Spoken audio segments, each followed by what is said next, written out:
எல்லாருக்கும் வணக்கம். இப்போ டிஎன்பிஎஸ்சி எக்ஸாமில் பல்லுறுப்புக்கோவைகளின் HCF இது கேட்டிருக்காங்க. இதை எப்படி ஈஸியாக பண்ணலாம் பார்த்தீங்கன்னா, இப்போ முதல்ல போய் 2 நம்பர் கொடுத்துருக்காங்கன்னா அதில் எது பெரிய நம்பர்னு பாருங்கள். இப்போ இதில் எது பெருசு? 2ல் க்யூப்பில் இருக்குது, இதுவும் க்யூப்பில் இருக்குது. அப்போ இதில் 2 5 5 3 வந்திருக்கு. அப்போ இதை விட இதுதான் கொஞ்சம் பெரிய நம்பர். அப்போ முதல்ல இந்த நம்பர் உள்ள எழுதிக்கோங்க. 2x³ - 5x² + 5x - 3.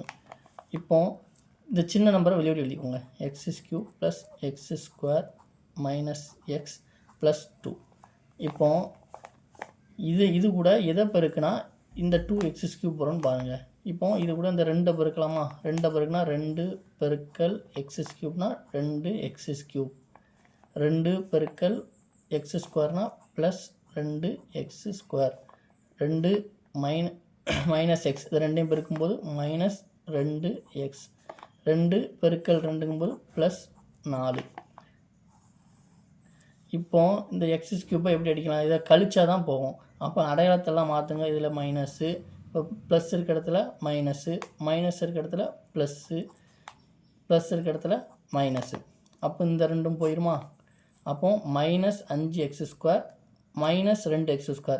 -5 -2ங்கும்போது -7x². திரும்ப பாருங்கள், +5x, இந்த மைனஸ் வந்து ப்ளஸ் ஆயிரும். அப்போ +7x. இதில் -3, இந்த ப்ளஸ் வந்து மைனஸ் ஆயிரும். அப்போ -3 -4 மைனஸையும் இது பண்ணும்போது கூட்டி பெரியனோட அடையாளத்தை பண்ணுவோம். கூட்டும்போது 7, பெரியனோட அடையாளம் -4. அப்போ -7. இப்போ இந்த 2 நம்பரில் எது பெரிய நம்பரு அதை பாருங்கள். இந்த 2 நம்பரில் பெரிய நம்பர் இது x² தான் இருக்குது, இது க்யூப்பில் இருக்குது. அப்போ இது பெரிய நம்பரு. திரும்ப இதே மாதிரி போடும்போது இந்த பெரிய நம்பரை உள்ளே எழுதிக்கோங்க. x³ + x² - x + 2. திரும்ப பார்த்தீங்கன்னா இப்போ இதில் வந்து -7 வந்து எல்லாத்துலேயும் சேமாக இருக்கா? காமாக இருக்க நம்பர்லாம் வெளியே எடுத்துருங்க. -7 எடுத்திங்கன்னா x² உள்ளே இருக்குமா? இதில் என்ன வரும்? மைனஸை சேர்த்து வெளியே அடிச்சு, இதில் அப்போ +x² வந்திருக்கா? அப்போ இதில் மைனஸ் வெளியே போகும்போது -x, இதில் மைனஸ் வெளியே போகும்போது +1. இப்போ இதை வச்சு தான் நீங்கள் வகுக்கணும். x² - x + 1. இப்போ இதுக்கு அப்போ அதே மாதிரி பாருங்கள். இதை வந்து x போட்டால் x-ஐயும் x² பெருக்கினா இந்த x³ வருமா? இந்த x³ வர்றதுக்கு இது கூட எதை பெருக்கினா வரும்னு நீங்கள் பார்க்கணும். x² கூட x பெருக்குங்க, x³ -x x-ஐயும் பெருக்குனா x², அடையாளம் என்னது? -x². 1 கூட x பெருக்குனா +x.